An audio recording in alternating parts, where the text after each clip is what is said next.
Good Tuesday afternoon, everybody. This is Jeannie Fisher. I'm a senior 401k advisor and a personal financial planner with Argy Investment Services.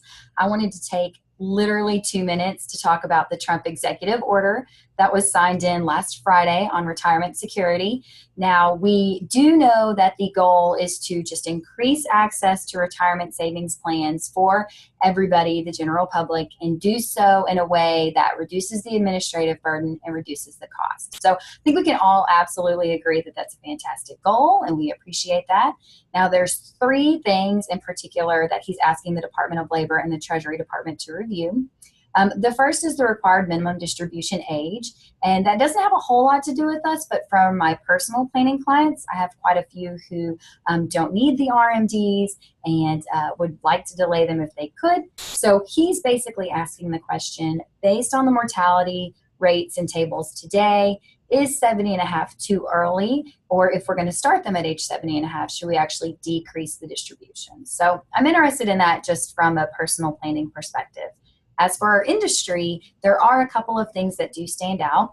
The big one, the one that everybody's talking about, is the push for the open MEP. Now, we do have multiple companies in a plan today, but those are typically required to have some degree of association involved. And what this is really pushing for is a little bit more open of a plan, basically where they don't have to be affiliated. Now, I say that, but I have heard the phrase multiple times, associated retirement plans, which leads me to believe that they're still going to want some degree of commonality.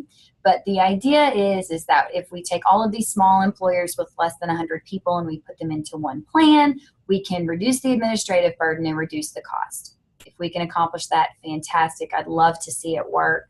But again, a lot of the questions tend to come from implementation. And then the third and final thing, the one that I'm pretty excited about actually, is a review of the disclosures that are sent out. I liken the disclosures to The Boy Who Cried Wolf.